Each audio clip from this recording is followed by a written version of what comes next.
Vida en el amor, capítulo 31. Protones y neutrones danzan formando figuras maravillosas a nuestros ojos, como las figuras de un caleidoscopio, pero como éstas, ilusorias, porque no son sino guijarros de colores que brillan un momento ante la luz del sol, que es Dios. Este mundo es sólo figuras reflejadas en el fondo de una cueva, había dicho Platón. Figuras reflejadas en una pantalla de cine o de televisión, diríamos nosotros. Como estrellas de cine que vemos cantar y reír en una pantalla, pero que no son reales, sino una imagen. Efectos de luz y sombra. Así también son las estrellas del cielo que sonríen y cantan en la noche. Y tal vez son estrellas que ya no existen, muertas hace millones de años, aunque su luz sigue llegando hasta nosotros, como estrellas de cine que ya han muerto hace mucho tiempo, pero que nosotros seguimos viendo reír y cantar en la pantalla. Percibimos fugaces imágenes sensoriales con los ojos, los oídos o el tacto, en la pantalla de los sentidos, pero ello no es la realidad.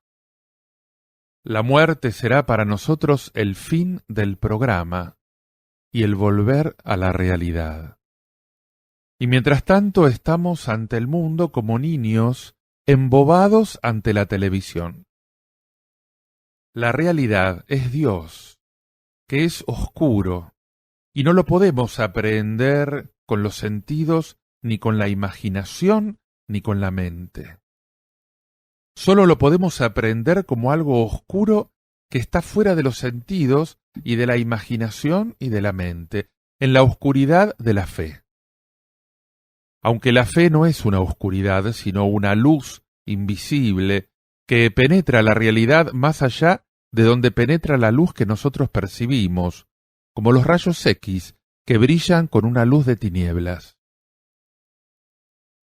La presencia de Dios es una presencia invisible y oscura, como una presencia de otro sentida en la oscuridad en el mismo cuarto. Muchas veces hemos sentido esta presencia dentro de nosotros sin darnos cuenta, creyendo que somos nosotros mismos. Es tal vez un sentimiento de soledad y miedo, una sensación de silencio, un amor misterioso que brota desde el fondo de nosotros. Después de los placeres y de las fiestas, cuando llegas en la madrugada a tu cuarto y te encuentras contigo mismo, en esos momentos de soledad y silencio sientes tal vez la presencia de alguien, un rostro triste junto a ti que no eres tú. Y sientes también tu vacío. Te aterra mirarte al espejo, porque también sabes que ese que ves no eres tú, que tu rostro es una máscara. Y te aterra mirarte cara a cara como si fuera mirar a un muerto.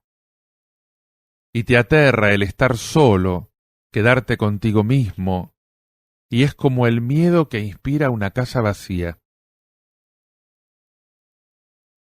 Sientes que tú, solo tú, en todo el universo, estás lejos de él. Las galaxias girando lentamente sobre sus ejes por billones de años y la lenta evolución geológica de la Tierra, y toda la flora y la fauna del mar y la flora y la fauna de la Tierra obedecen su ley, y tú no la obedeces. Pero esa voluntad de Dios que tú no obedeces no es algo exterior a ti, impuesto a tu propia voluntad desde afuera, sino que es algo más tuyo propio que tu propia voluntad, y es un tú más tú que tú mismo, tu más íntimo yo y tu propia identidad, y la más profunda voluntad de tu ser. Y también sentimos la presencia del amado en la oscuridad, su misteriosa caricia.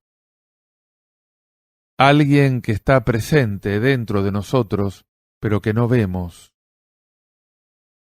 Lo que vemos es tan solo la realidad material, una realidad tan falsa como películas en colores y como programas comerciales de televisión. ¿Cuántas veces, aun cuando yo estaba lejos de Dios, surgía siempre un rostro borroso en mis sueños, en las horas de soledad, en el silencio de la noche, después de las fiestas, que era el Dios reprimido, relegado a las sombras del inconsciente? Pero ahí estaba, grabado en el lienzo de mi alma, borroso y doloroso como el rostro de Cristo impreso en el velo de la Verónica. Mis angustias y mis sueños y mis terrores nocturnos eran ese rostro de la Verónica. Dentro de nosotros está el amor, atrayéndonos hacia Él, hacia el centro de nosotros mismos, que es Él. Porque el amor busca siempre la unión, la identificación del amado con la amada.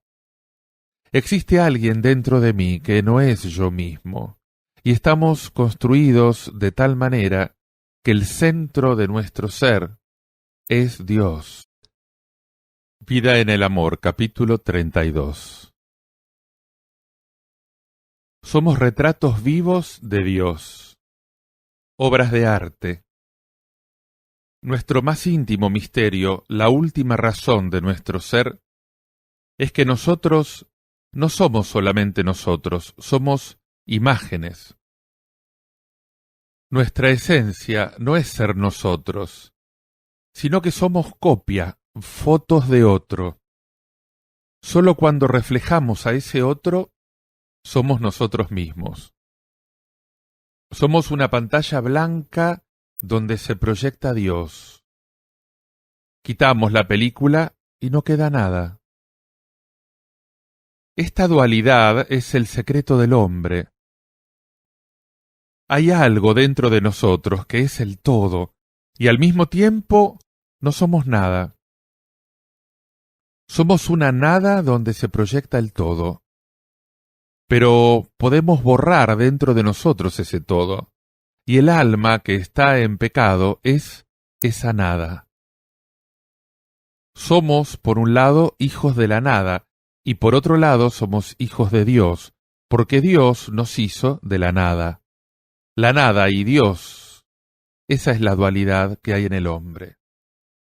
Salimos del seno de Dios, donde habíamos estado toda la eternidad, y éramos parte de Dios, y no estaremos nunca satisfechos hasta volver a Dios. Nuestro ser, mientras tanto, es un exilio. Somos unos desterrados de Dios.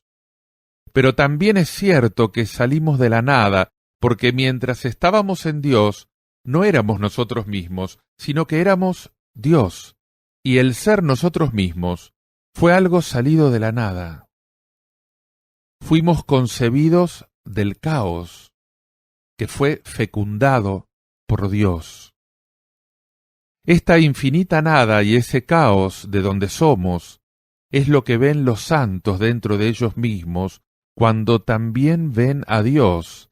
Y esa es la razón de la humildad aterradora de los santos. Ellos ven dentro de ellos esa nada que es la ausencia total, el vacío de todo, la sustancia misma de la descomposición y de la decrepitud y del otoño, de la muerte y del olvido. Estamos hechos de eso, de vejez y de otoño, de una materia de muerte, de la esencia de lo marchito, de cadáver y de todo lo caduco. Los espectros del hambre y de la peste y los horrores de la guerra nos dan idea de eso que también somos nosotros. Porque si borramos la imagen de Dios que está proyectada en nosotros, somos el rostro de la melancolía, de la angustia y de la muerte. Debajo de cada ser hay un cadáver y la mueca de un cadáver. En esa zona de sombras de su ser puede ser que los hombres se rían, pero su risa es como la mueca de los muertos en las refrigeradoras de la morgue. Es eso lo que los niños temen en la oscuridad, y lo que continúa aterrando al niño que hay dentro de cada uno de nosotros, en la oscuridad del mundo de los sueños, la nada de la que hemos venido y que también somos, el polvo original que fuimos y que un día volveremos a ser porque aún lo seguimos siendo. La vida que hay dentro de nosotros es superficial e intermitente. Estamos muertos en el sueño y aún en la vigilia estamos adormecidos y muertos para una multitud de percepciones. La lucha del artista es solamente la lucha por mantener esa vida artificialmente.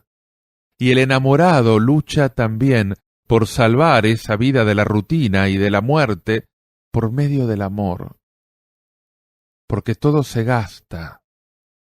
Y todo tiende a sumergirse en la inmovilidad y la muerte. El arte también se gasta y se hace retórica. La belleza envejece y se marchita, y el amor se vuelve rutina. Todo en el universo está sujeto a la segunda ley de la termodinámica. Solo Dios es el Dios vivo. La vitalidad eterna, lo siempre nuevo, la frescura y el amanecer perpetuos. Porque Él es quien es. Y no tiene la vida, sino que la vida es Él. Quien tenga sed, venga a mí y beba. Quien cree en mí, como dijo la Escritura, manarán en sus entrañas ríos de agua viva. Juan 7, 37, 38. Vida en el amor, capítulo 33. Todo acontecimiento es un sacramento de la voluntad de Dios.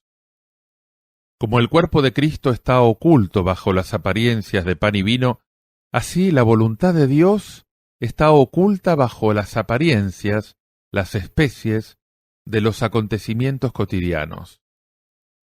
Todos los acontecimientos históricos son tan sagrados como las Sagradas Escrituras, porque son igualmente una expresión de la voluntad de Dios.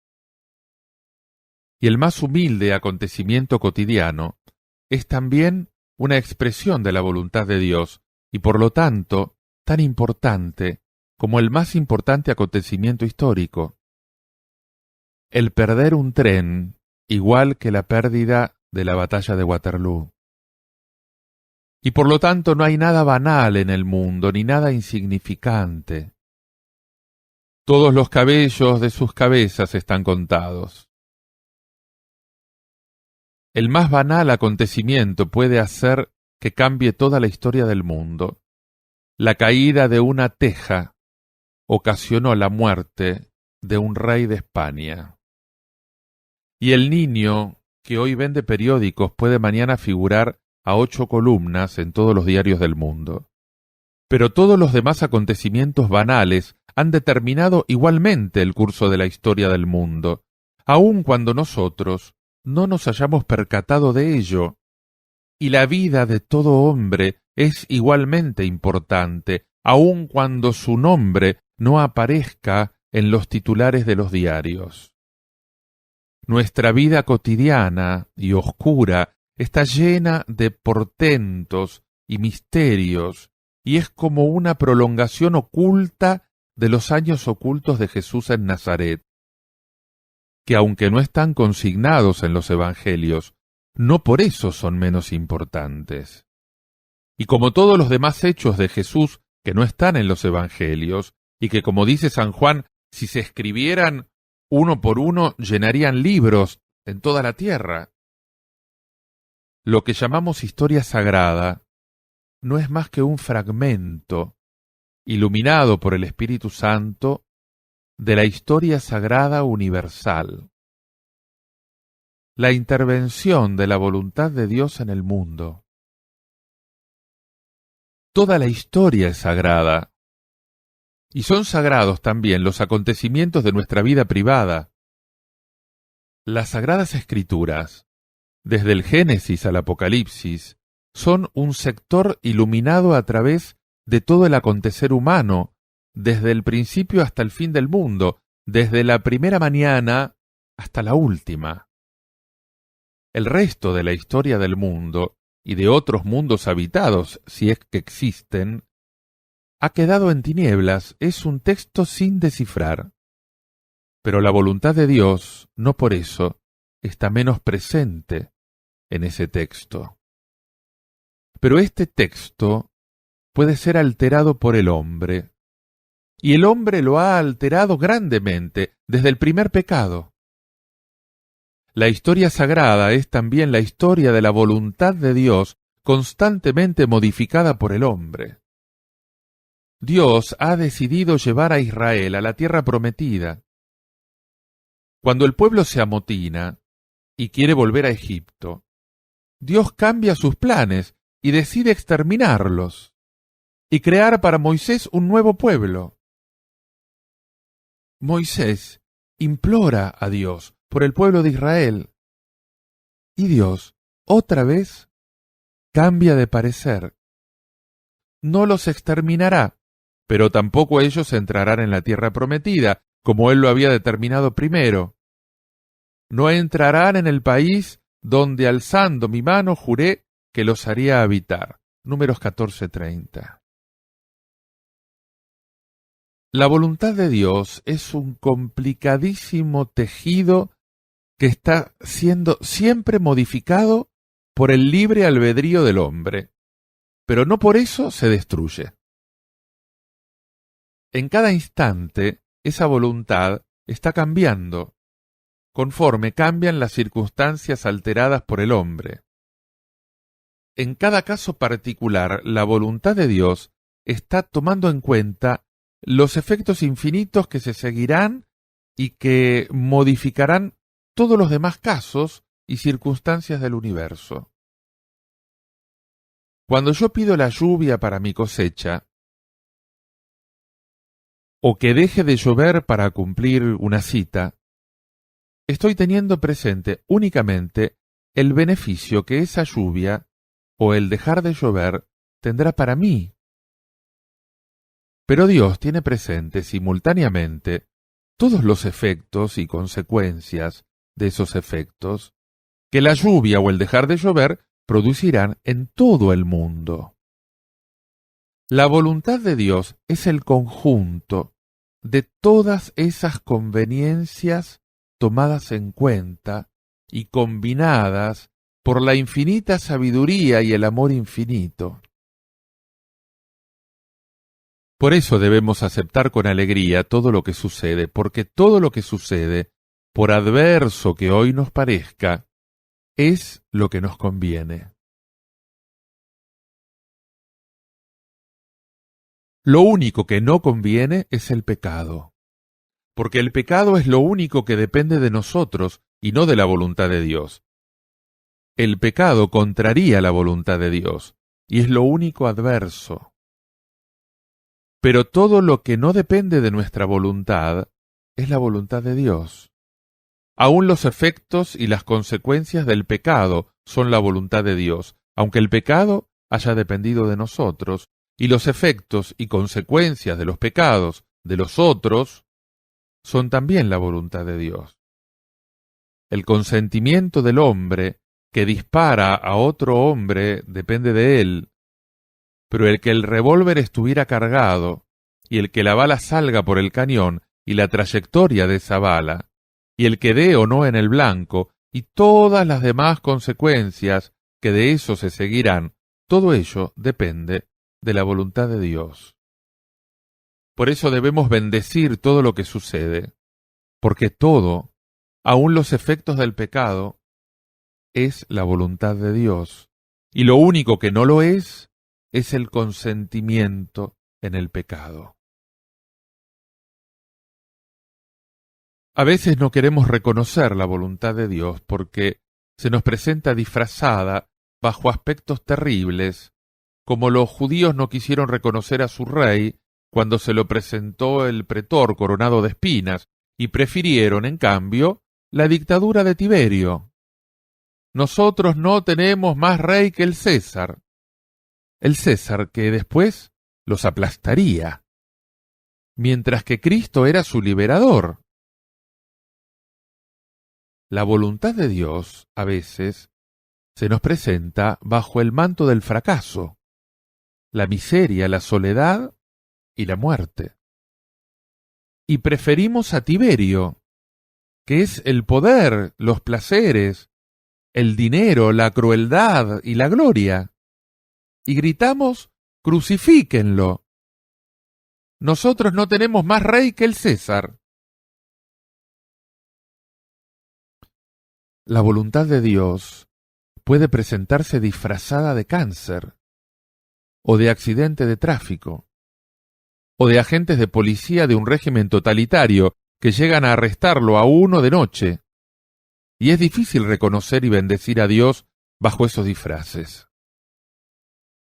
Pero todo lo que llamamos realidad es la encarnación de la palabra de Dios, es el querer de Dios. Toda realidad es sagrada.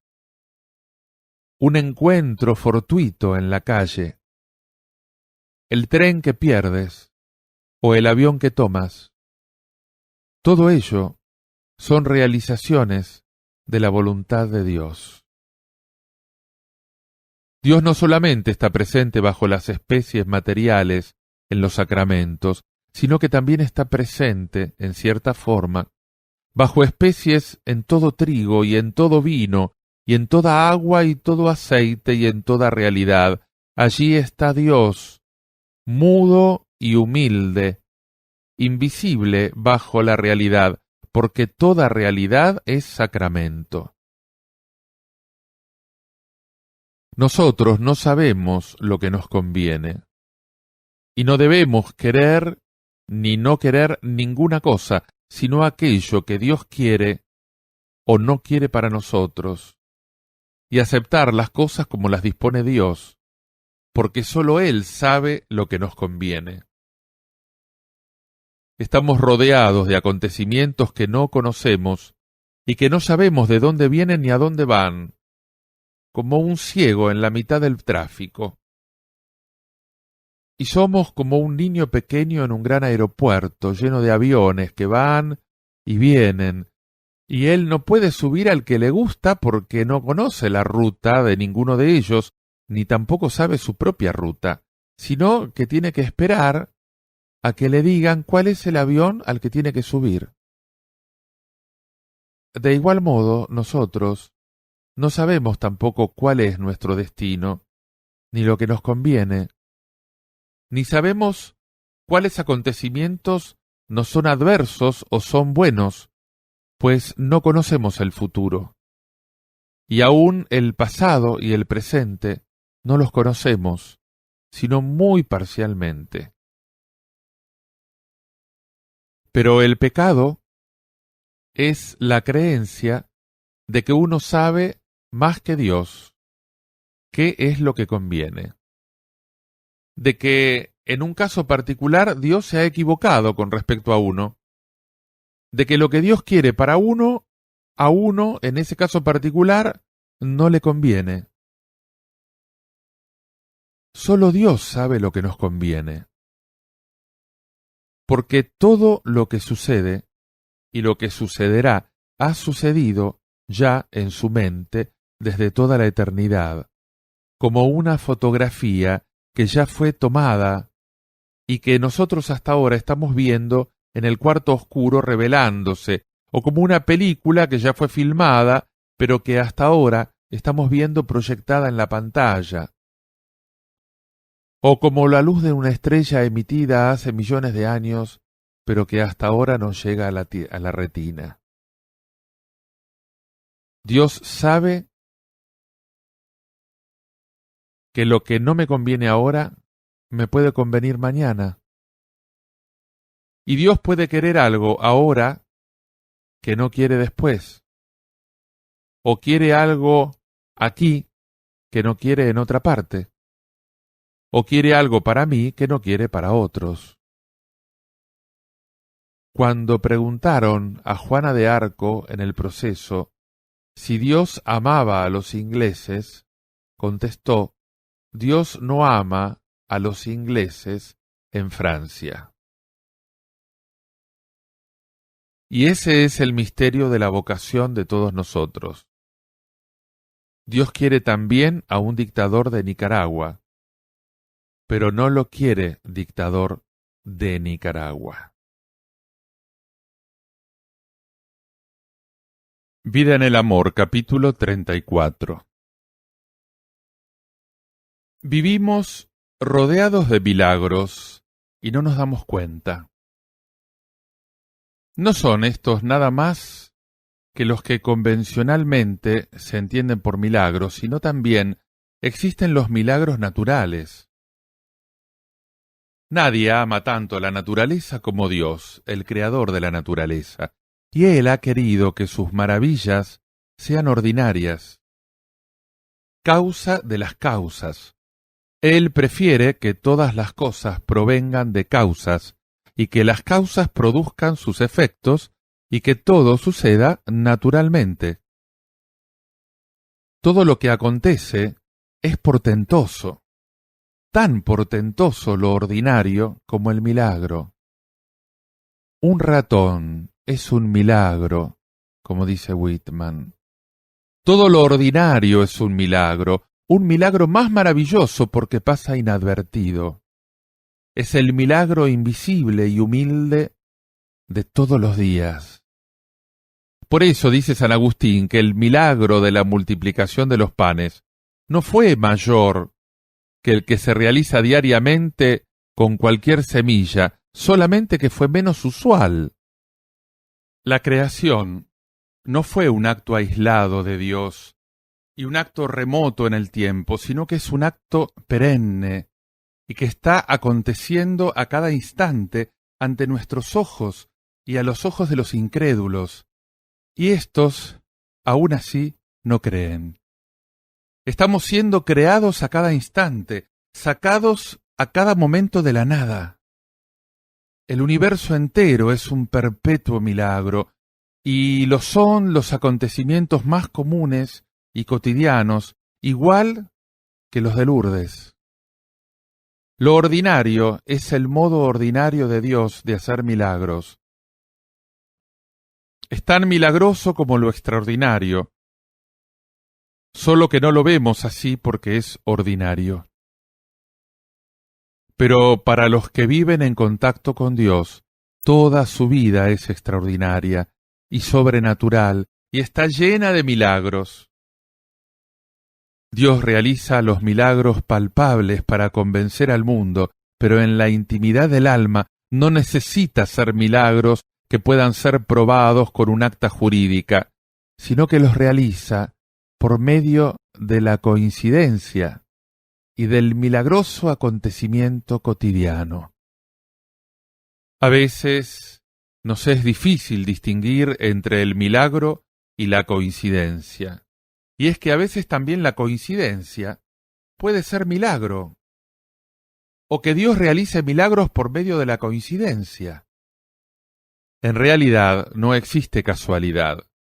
Lo que llamamos casualidad no es más que la voluntad de Dios con otro nombre.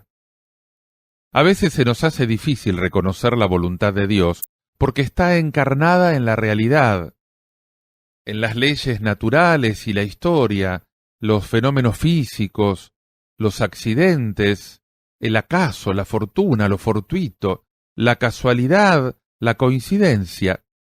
Todo esto es la providencia de Dios. Solemos llamar providencial solo a lo que es extraordinario en nuestra vida, y también solo a lo que nos conviene o creemos que nos conviene.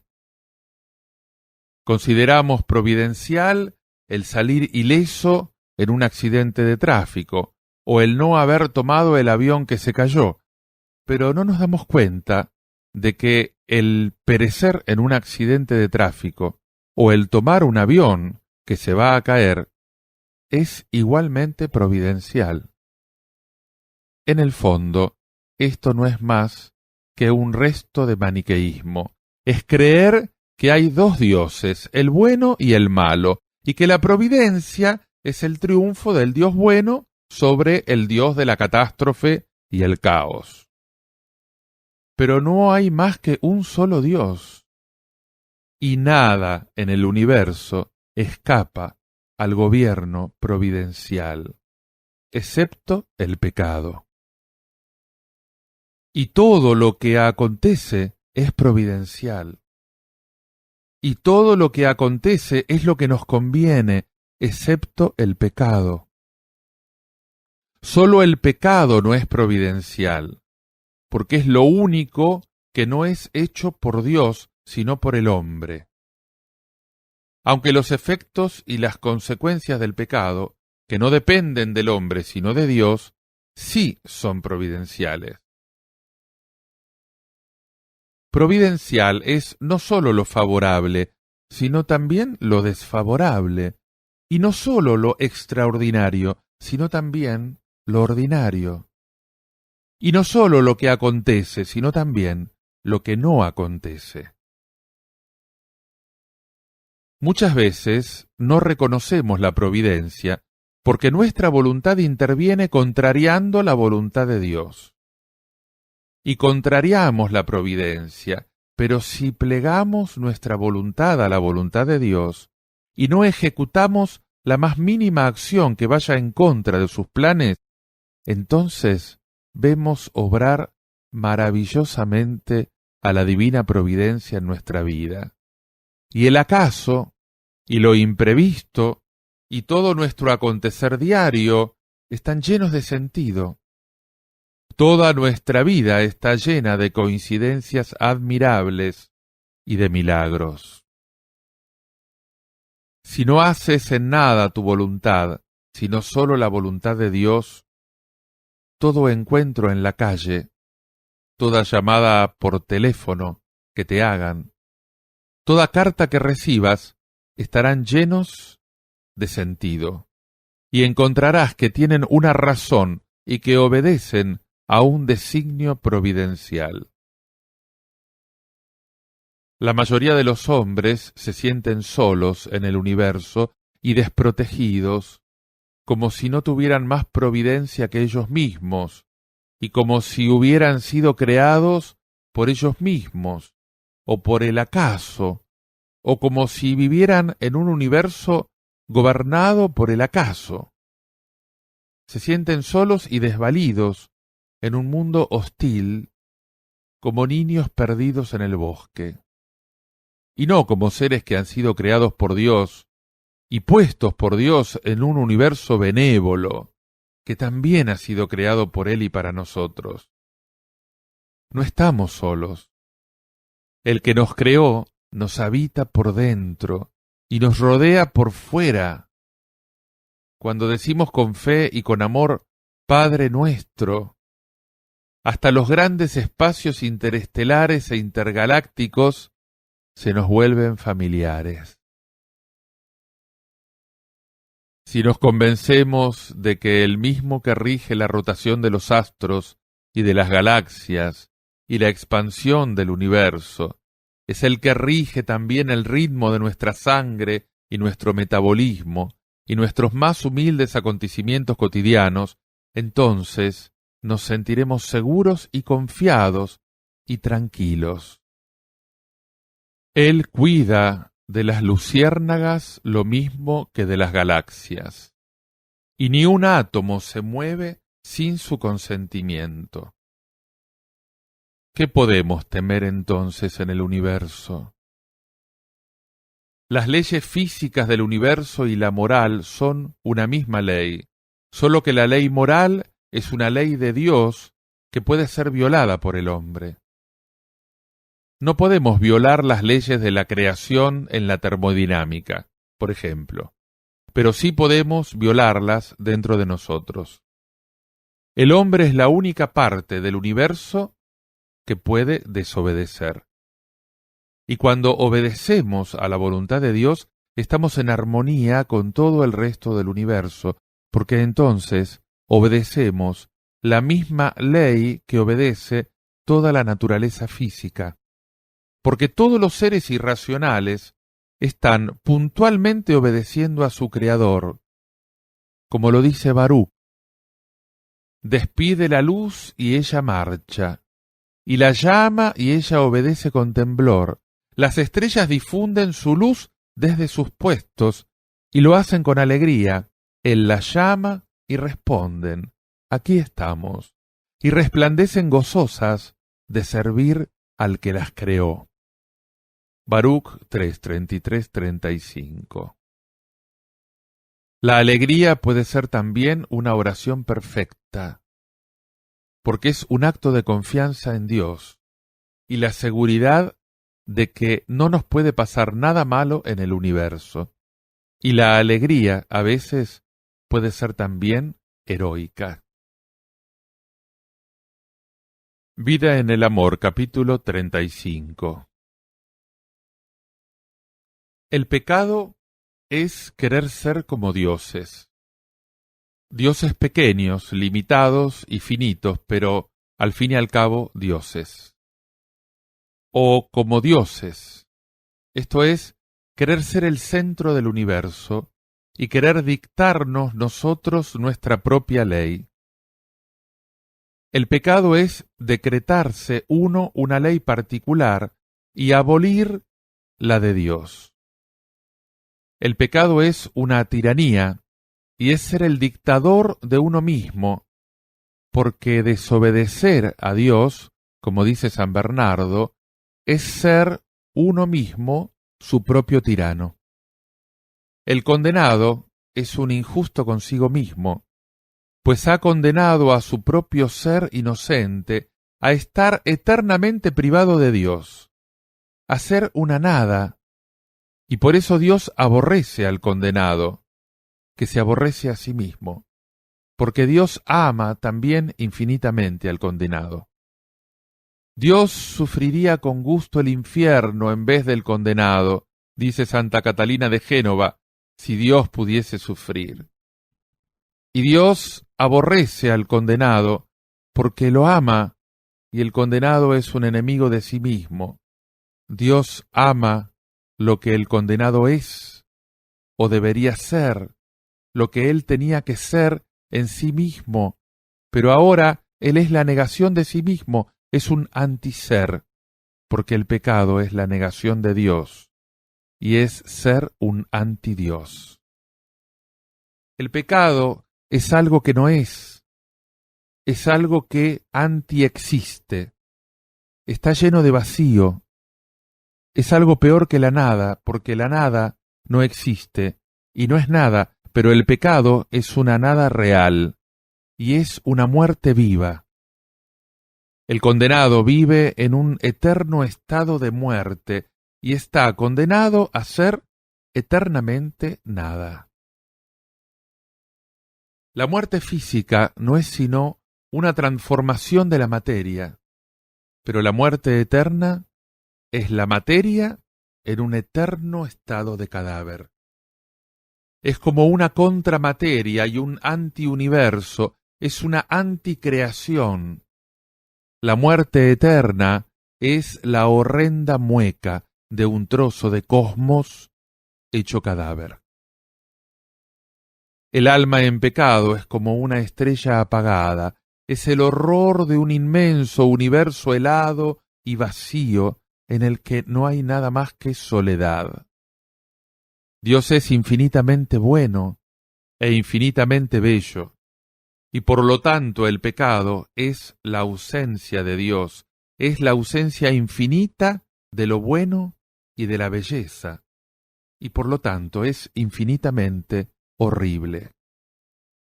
Si Dios es la belleza y la bondad infinitas, lo no Dios será como un infinito horror. Y si Dios es el ser absoluto, el pecado, que es la negación de Dios, será como un absoluto no ser, el vacío más total y la nada más horrenda. El alma es un ser, y el alma no puede dejar de ser, pero el alma en pecado, vacía de Dios, es un ser absolutamente vacío y helado, el ser totalmente desolado y lleno de nada. Y el fuego del infierno es también el fuego del amor. El infierno es obra del divino amor, dice Dante, porque en el infierno también se ama, pero sin esperanza. El cielo es el amor correspondido y poseído, mientras que el infierno es el amor despechado. El Cantar de los Cantares dice que los celos son terribles como el infierno. Y es que el infierno son los celos. Es amar y ser repelido por lo que uno ama, y es repeler el amor. El que ha experimentado el amor despechado ha experimentado un poco del infierno aquí en la tierra. El cielo es la comunión de los santos y el infierno no es más que el aislamiento y la soledad. Soledad ontológica. El fuego del infierno es el mismo fuego de la concupiscencia con el que a veces ya aquí en la tierra se abraza la carne. Es el amor egoísta y el fuego del deseo insatisfecho y de la soledad y de los celos. El infierno tiene un fuego material y nosotros no sabemos cómo es ese fuego, pero nosotros, en la era atómica, hemos aprendido un poco más acerca de la naturaleza del fuego. El fuego eterno deberá ser un eterno estado de desintegración molecular o nuclear de la materia. Dios es amor y es unión, y su amor es la fuerza de la cohesión molecular de la materia, y el infierno es la desintegración eterna, la materia desunida y desgarrada, y en guerra consigo misma, y el dolor del desamor.